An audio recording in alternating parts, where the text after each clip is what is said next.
Hello. Today I'm going to be covering um, a number of topics relating to COVID-19. And in this video, I would like to cover some of the material that I learned from YURI BEZMENOV about the tactics of subversion and how it would relate to COVID-19. So I thank you for watching this video, and I hope I can be of use to you. One of the conclusions that I took away from YURI BEZMENOV, which I'll insert a clip here so that you can see the context, and then I'll continue on. Of subversion, about which I'm talking, is similar to the martial art, the Japanese martial art. If some of you are familiar with that tactic, probably you will remember that if an enemy is bigger and heavier than yourself, it would be very painful to resist his direct strike. If a heavier person wants to strike me in the face, it would be very naive and counterproductive to stop his blow. The Chinese and Japanese judo art tells us what to do. First, to avoid the strike, then to grab the fist and continue his movement in the direction where it was before, right? Until the enemy crashes in the wall.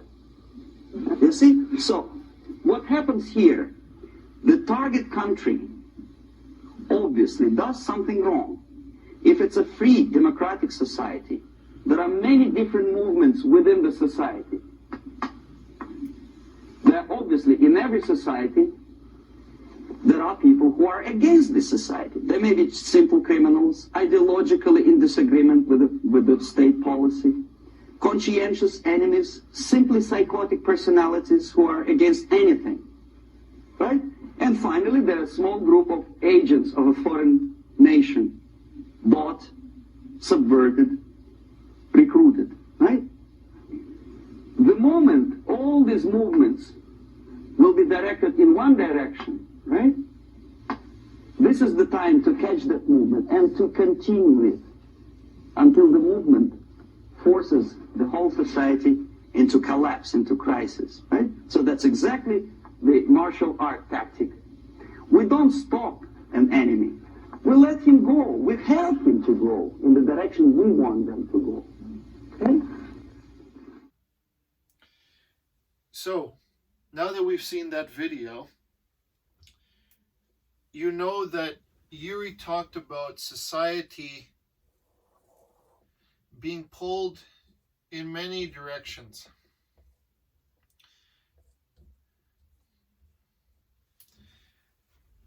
At this point, the society already has undergone the processes of subversion of, well, I guess all of the 6 categories, and the final time has come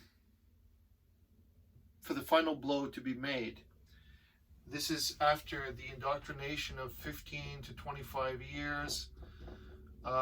Religion has been eroded, so there's no higher authority. There's no more, essentially the exact point where we are now. So the higher authority to the supreme being and higher morality doesn't exist. Morality is relative.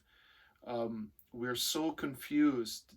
Facts are up in the air, and pseudo-facts are up in the air, and people cannot make sense of the whirlwind of information, and they don't know whom to trust. What's happened with the pandemic is COVID-19 undoubtedly presents a mortal danger for a certain part of the population of the world. However, for many of us, about, I would say 95%, it presents no threat. However, the greatest threat of COVID is not the virus itself, but rather how governments use the pretense of COVID to dramatically increase and overreach with their power. Take New York. Cuomo has been an absolute atrocious leader. Atrocious is not the word. Deeply corrupted, worthy of treason. Cuomo was asked to resign. Of course, he did not. But he has used COVID-19 as a pretense to lock all of New York down, businesses, to restrict people's freedom to travel, to visit loved ones, to keep them essentially locked within their own houses like a prison, and to spread misinformation to further increase his power. And why it's misinformation is because he himself does not follow the rules that he's laid down for the citizens he governs. So he himself doesn't actually believe that COVID is a threat, that he can stop his activity. So in this way, the hypocrisy and the devil is in the details shows you essentially what the sentiment actually means. It means that COVID will permit him to exploit power, not to use it to save people or to save lives. It's nothing to do with it. Okay, so getting back to the point that Yuri was talking about, he wants this to flow in the same direction. How to get all of these separate entities to follow one direction that can then continue the blow and continue on. He said it, to make an enemy proceed in the direction that we want him to go. We help him to go. That's his exact quote. So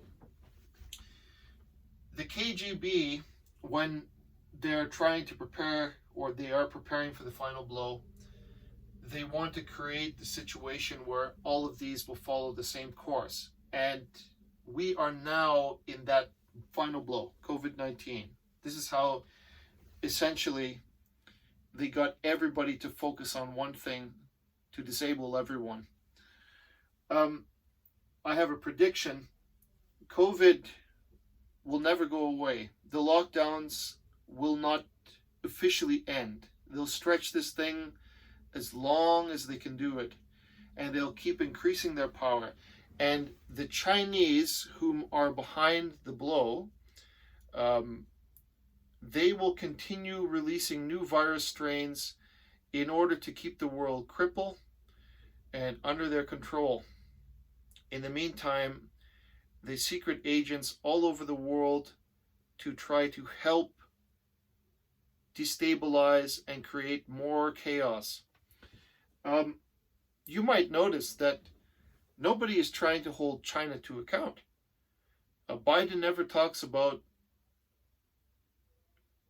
any sort of punishment for the lives that China has destroyed, the millions upon millions of people that have died. There's no accountability. There's no account.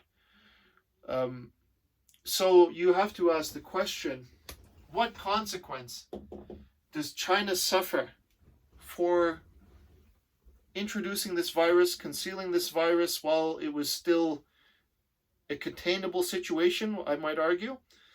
What were they doing, really, to help mitigate the spread? They prevented the WHO from entering China. They prevented scientists and doctors and virologists from studying the virus at its original center at Wuhan. They prevented any access to the country. They prevented any study, any gains to be made to try to make the situation more favorable to control. Instead, they timed the release of the virus with Chinese New Year in tandem with the holidays, so that when people came to their country and got infected, they would then return to their country and infect hundreds of thousands. We don't, I'm sure that we have some statistical data, but we could never cover it all because China themselves are concealing a lot of their statistics.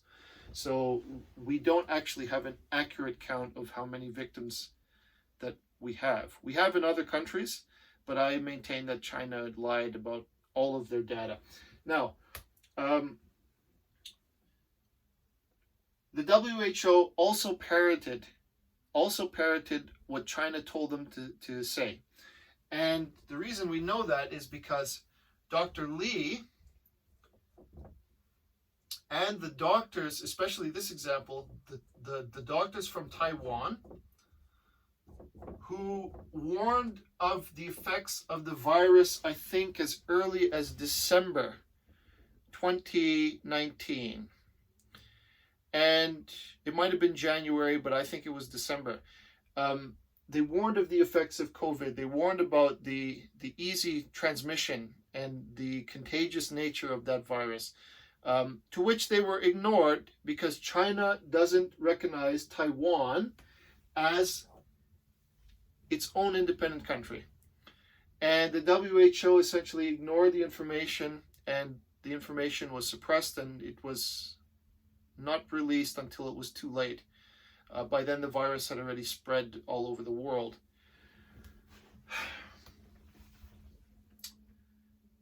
We have now the pandemic spreading, and governments creating lockdowns. We all remember that in Italy they were piling bodies high inside of churches. Everybody was locked down. They were piling them inside of trucks to take them away to be burned. One thing that I want to point to your attention, and I'll insert a clip. What was happening in Wuhan precisely? And I'll tell you, Wuhan became the site of a mass grave, multiple mass graves. And I have evidence for it, and I'll insert it right here. Now that you've seen, if the world actually had gotten the publicity of that matter that it deserved, it would have been a far different story. It would have been a genocidal story. So what you've seen in that clip is that you've seen many fires, and I don't know if they're ravens, but they're carrion birds, attracted to the scent of burning corpses. I have a fairly good source, several of them, who have said that in Wuhan, the Communist Party was arresting people they didn't like and burning them alive with the rest of the corpses. I don't know how true it is. I wasn't there. But it's commensurate with the theme, the nature of the Communist Party of China, where lives don't mean anything. Human life is a number. And to die for the party, even if millions die, is a acceptable sacrifice. It's not even a sacrifice. They'll pay it and they don't care. So we had cremation of the bodies, the corpses that died as a result of COVID-19. So what happened was, as I said, they concealed the genocide of people that stood against them, right? During that whole cremation period. Nobody will ever know the truth unless you were looking for it and you looked diligently. And I tell you, this is the truth. They concealed people that they didn't like, but that's an understatement, that who are party dissenters or people who protested, whatever the crime may be. For us, it's a minor thing to make that kind of outspokenness. But in China, it's a crime punishable by death. You are not to play games like that. So they used the crisis to conceal mass genocide. And then, to make matters worse, they blamed the Americans for the spread of the disease. They said the American, I forget if it was the military, came there and spread coronavirus, when in fact it was them. It was them, China. It was the Chinese Communist Party that actually deliberately created, paid for the R&D to develop this virus and release it upon the world as a bioweapon. It's not anything to play games with.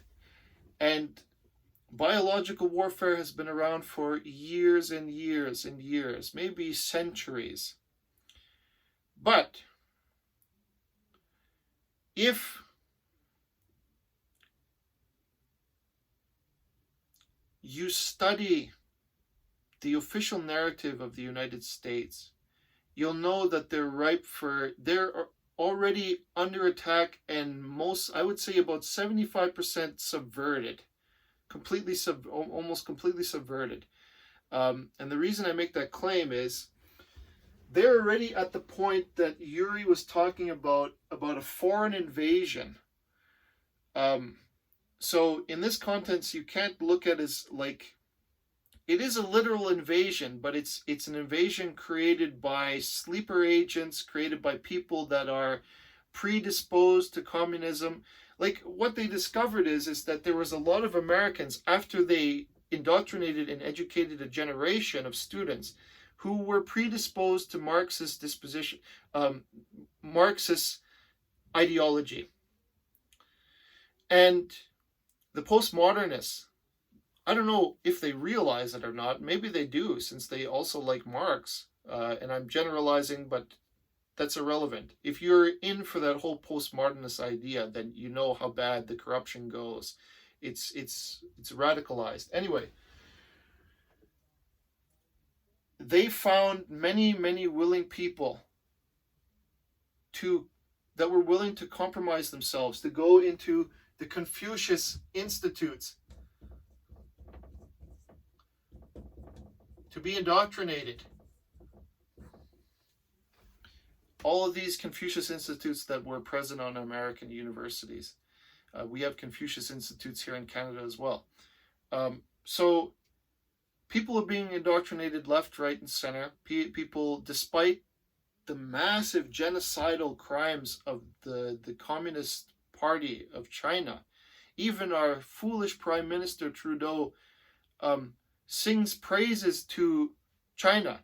He's quoted in saying that he admires the Chinese regime because of the way they get things done. I'm paraphrasing, but more or less like that. He gives them praise. In Canada, we're so much farther. I would say Canada's about 85% subverted, if not more. But I was getting to the point. We are, in America, subverted to the point of the foreign invasion. And the reason I know this is because when Trump got into power, he spent a lot of time shutting down Chinese sleeper organizations designed to spread the further ideology and agenda of the Chinese Communist Party. And in that way, it's not legal, because they came here as, God knows, exchange students, tourists, or whatever pretense they came here under. Maybe even accepted as business people, engineers, people who with qualifications. But their real goal was to practice subversion in America, and they succeeded. So you heard things like Trump going after the Chinese consulate, and then they were burning massive documents. They burned, you could see it from the sky, they wouldn't permit anybody entrance into their building, while they burned massive documents, probably very incriminating evidence, and you could see it from like the helicopter. So the foreign invasion, the sleeper agents go full bore. They begin creating chaos. They begin building up the internal armies inside the US. And now that the election is done, the foreign invasion completed by installing a puppet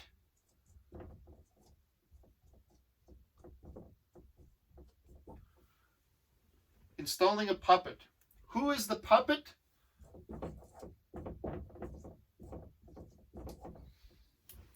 Joe Biden. If anybody pays attention to Joe Biden even a little bit, you'll see that the man can't think for himself at all. He's, no disrespect to elderly people, but he may suffer from dementia or maybe Alzheimer's, I don't know. But the man is in the twilight of his life. The end is coming. Biden takes orders from China. It's without question. I have no doubt of it. I would swear to my grave that's what's happening. Biden is not his own person. He's not a free thinker. He's nothing. He's like a servant boy for Obama, and he's a servant boy for China as well. I say it with much regret, because how could somebody that unqualified and that foolish become president of the United States? And I'll get into the election fraud in a different video, but let's just presume that if you're watching this, you already knew about that. I hope that you do. The foreign invasion, installing a puppet, Biden is the tool of China. If we presume that the subversion is now more or less complete, and the Americans actually can't do anything, because what I realized after watching that video is that subversion, all you have to do is be patient and put pressure on the right points, and you'll get there. It's all coming to a head now, because COVID-19 would never have affected us this deeply in terms of civil rights violations, all kinds of failures of the Constitution that they've blatantly violated, yet they've gotten away with it. The Democrats and any corrupt heads of state, you name it, governors, senators, whatever you want. In the name of the pandemic, if it's actually a pandemic, it's a pseudo-pandemic in my estimation, because not for the ones that have been killed. I have nothing but respect for those who have died, but I'm saying that there has to be a border around it somewhere. There has to be parameters in which they don't cross, and they've done so because they're weaponizing the fear of coronavirus, of COVID, and they're being very vague about the particular ways they're modifying the law in order to make it favorable for totalitarianism. So pardon me if I've offended you by saying what I just said earlier. That's please don't take it out of context. So why am I telling you this? Now that Biden is president, the war with China and the United States is no longer cold. The battle is won. Biden will pass as many executive orders as he can get his pen on. And he probably doesn't even know really what he's signing. Maybe he does, but maybe he doesn't. I've always thought that Kamala Harris has been the biggest power in the Capitol, in the White House, because she's very cunning and also quiet. She plays the puppet master behind the scenes. Anyways, how do we correct this trajectory? The trouble is that because America has become so subverted by China, the only thing to solve it would be to launch a massive criminal investigation into Biden and all the Democrats, into the Dominion fraud, into the entire election that got Trump out.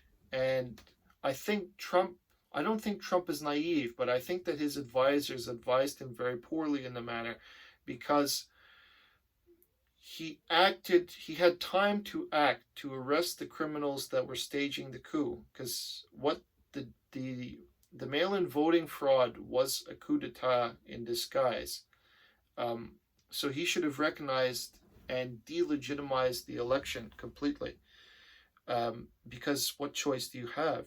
Either you're going to fold, as he did, and the enemy takes over everything, or you're going to fight, and to the bitter end, and you're going to lock those criminals up and charge them with treason, which is what should have happened. But I think Trump was not willing really to admit that he was at war, or that he had to go to war in order to take back his power and his country. At that moment, maybe he was threatened. Maybe his family was threatened. We don't know really what happened, but we do know that Trump did fold. Trump bowed out of the game, and he yielded to Biden, even though he knew it was a pseudo victory. COVID, I want this video to help you to understand the tactics of subversion that the Chinese have employed since Sun Tzu. It's very, very clever. It means, as YURI, if I may quote him again, YURI BEZMENOV, that an enemy will be taken without a single shot being fired. It's the highest art form of warfare that we know of. A patient form, cunning form, and China has practiced it for centuries.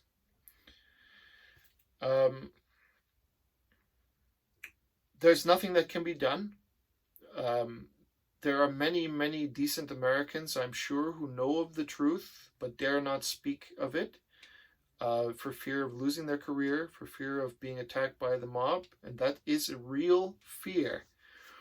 That is not a pseudo fear. That is a real, tangible, like your family will be threatened, your children will be threatened kind of fear. It's the worst kind of. It will make many people bend to the will of intimidation. But the first thing that I would say that we have to acknowledge is that China is at war. They started the Great War with us many, many years ago. And if America is willing to accept that China is literally at war with you, they practice all the battle tactics and clever and cunning approach that leads me to believe that they have started already for quite a while the Third Great War. If the Americans as a collective society, but not even a collective society, as a patriotic society, that they fully understand they're at war, then we can start the process moving. I don't believe that there's any other way to stop China except for open combat. Because if we're going to, you could stop them in the United States by employing the same tactics of the Empire of Japan. You could isolate the country from outside influence, which is what YURI said, that to preserve their culture, to preserve their way of life, even if Americans came in on the coast of Japan to sell a vacuum cleaner, if I may quote him, if they don't leave, they tell them to get the hell out, and if they don't leave, they'll shoot them. That's the kind of discipline you need to employ. You need to arrest and execute the Chinese sleeper agents. And I don't say that lightly. I say execute after a trial where they're found guilty of treason. If you can, I'm just jumping ahead, but if you can follow my thinking, because there's no punishment for people who are committing treasonous acts in the States. You have criminals have they can execute their crimes without the fear of retaliation, without the fear of imprisonment or fining. I'm sure they don't care about fining, but imprisonment or death. And if the United States fails to act now, I mean, they won't, because Biden is in power. And I really doubt that the states by themselves have the power and autonomy to actually, unless they separate or break the Constitution completely. It doesn't matter. That's all in the air. The key is leadership. But we already know that China has officially corrupted the leadership of the United States. So there's no going back. Even if Trump were to run again, it's impossible for him to get power, because they'll just go back to mail-in voting and they'll corrupt the vote once again. So I don't have a solution. Yuri Bezmenov's solution said that the Americans could come in and could remove the dictatorship by force. So he termed it as, or civil war within the country. But essentially it led to warfare of one kind or another. So there's nothing that can be done now at this point of subversion to save the United States except war. And one of the things that have made us weak is the indoctrination by the left that tells us not to be responsible. That's why we cringe already in fear at the thought of battle, at the thought of war. The only ones that don't cringe are the ones that have already experienced battle, warfare, the ones in the military, the ones that have been hardened by life enough that they accept, and they're warriors at heart, they can accept that premise. But the general population is not in that kind of mindset. So, but we must declare war on China. If not for the United States, then the entire world should. Because the United States is just one country that suffered from COVID. There are many, many, many, many countries that have been afflicted by COVID. Hundreds of countries. I don't know if it's hundreds, but it's more than 100. So I'm asking you,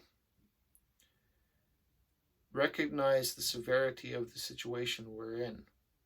The gentleman that released this on YouTube, the YURI BEZMENOV lecture, he basically wanted to release it to clarify what's actually happening so that people will open up their eyes. And it's only gotten 2.5 million views. I wish it would have gone viral. 1 billion people should have seen that. This is what Yuri Bezmenov's lecture represents, is the unveiling of Oz behind the curtain. Essentially, it's much more complicated and ruthless than that. It's like peeking behind the curtain in the USSR under Stalin, actually. And if the people knew the brutality of Stalin, they might have rallied to execute him in the street.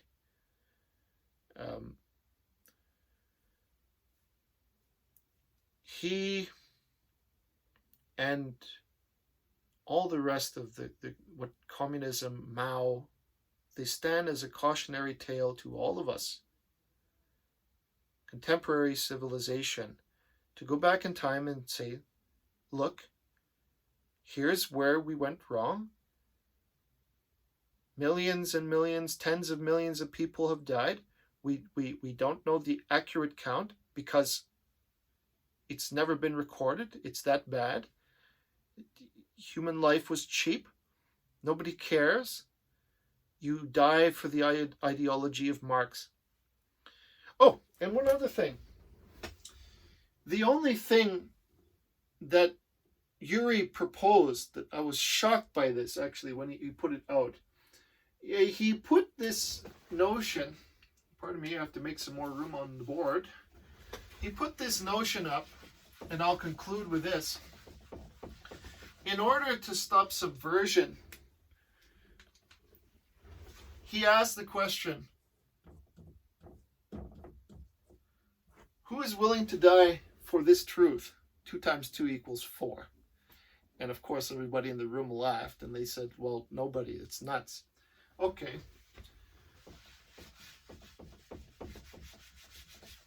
Who is willing to die for this truth? And of course, he talked about the importance of the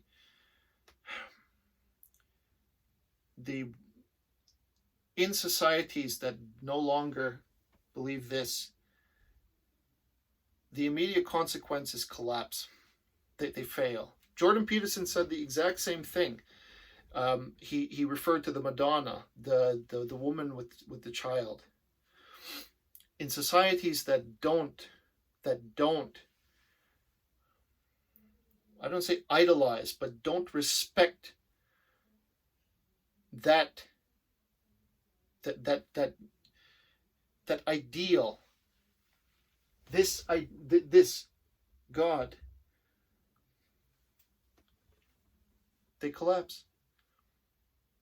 Nobody talks about it. He referred to Babylon. Yuri BEZMENOV referred to Babylon, many failed societies. And so he said, in order to combat subversion, bring them back to respecting a supreme power greater than any tangible power or scientific power or any other power like that.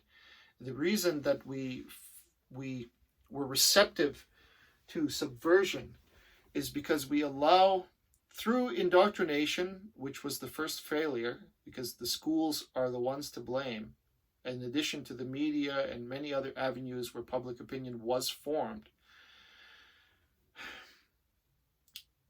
The only thing to combat it is returning to a society that respects the ideals and principles laid down by Christianity itself. And we know that we have already gone down the path of indoctrination, of blindness. And they talked about it in the Bible. I know it sounds cliche, but I mean, the Bible isn't about the historical accuracy of the stories. The Bible contains stories of archetypal things that have happened to human beings that contain truth. What has happened if you fail to take responsibility for your actions? And then you'll suffer, you'll go to the underworld, you'll come back up after you've spent your time in the underworld, and you raise up, and if you are wise after your time in suffering, you will relentlessly do your best to perform your purpose in life, and don't fail. You won't fail. Even if you fail, it won't be enough to overcome your resolve to get to correct the matter. Jordan Peterson used, I think, Jonah and the whale. It was perfect. Jonah gets the command from God, go to the city, proclaim the word, and see if you can save that city through the word of God, and try to get them to repent. He says no, leaves on a boat. There's a great storm that comes up, and he confesses to the other people on the boat that he's probably the reason that the storm occurred and that their lives are all in danger. And he says, throw me overboard, and is swallowed by a whale. He spends time in the whale. He gains clarity, and he comes back, and he does essentially what God commands. It's nothing. You can get the idea of truth from scripture if you compare it to experience in real life, and then you can map the patterns together. The stories are just a beautiful way. If you hear them, you can memorize it easy, because it's beautiful. It's something that has been refined by time and has survived through the centuries only because of their value and the reason that they are the highest form of truth. They can no longer be diluted, you know. So God, you might notice that coronavirus has shut down all forms of worship. And it's hypocritical, because I know there are cities that have gyms open, but not the church. Why? Why? Ask yourself the question, really, what's happening? There have been massive outcry, outpouring, and litigation against the efforts that Cuomo in New York, who tried to shut down, I think, Jewish synagogues, Catholic churches, and they sued. They went to the Supreme Court, and they sued Cuomo over the practices of to try to suppress the church in the name of coronavirus. And they won. It was unconstitutional for Cuomo to make that order, because there's like a part in the law that says that we must respect the autonomy of the superiority of God and so forth, and of worship. It's one of the main parts of the Constitution. Here in Calgary, we've had people who were intimidated by the police for worshiping. And all these people want to do is go and worship. They weren't wearing masks, but so what? It should be up to the individual to decide how they're going to protect themselves in these times, not the government. There isn't even enough conclusive evidence that says the masks are anything but a covering. They don't provide a complete seal. It's nothing. It's essentially, it's just a pseudo protection, fake security. If you wear a 3M mask like what they use in painting cars, that's a complete seal. You can even buy ones that cover your entire face, and they have complete seal. That's pretty good at sealing out contamination because that's what it's designed for. But just a regular mask that, you know, it's just a cloth for your face. It might do a little bit of good, maybe 30% usefulness, but you know, its usefulness is debatable. Return to God. In those principles, people will begin seeking the truth again, rather than subjective truth. And I would argue that 30 years ago, if you had introduced the same pandemic in the same circumstances, people would not have let the government get away with what they're doing now, because it's not in their nature. We were not yet indoctrinated to think, if I may use the term, in a weak manner. We were not educated to think in the lunacy that we are now. People were talking on YouTube, I was shocked to see it, that YURI, BEZMENOV, they were shocked at how civilized is the conversation because they're already unconsciously indoctrinated. It's embedded in their psyche that that kind of conversation that can be neutral without offense existed. We're now at the point that becomes, and I thought it was very civilized discourse. He was funny. It was entertaining to watch, but it was horrifying at the same time. You look at the civil discourse that happens with Jordan Peterson when he gives a lecture, not when he goes for an interview in England. So civilized discourse is out of the window. Political correctness is nothing more than a form of censorship. Why else does it exist? The cancel culture mob, why else does it exist? Only so that freedom of speech, the autonomy and the free thought of an individual is suppressed. That's the result. They use the term, the safe space, that to protect their crazy ideology. But as Jordan Peterson once said, in order to think, we have to risk being offensive. It was the greatest. It was a punchline that had the lady he was being interviewed by in shock. It's so simple, but it's true.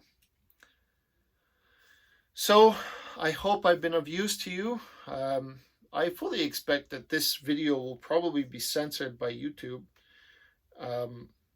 which is another telltale sign that you should take into account, censorship. But this video has gotten quite long, so I think I'll conclude it there. Thank you so much for watching, and I hope that we can return to normal very soon. Thank you.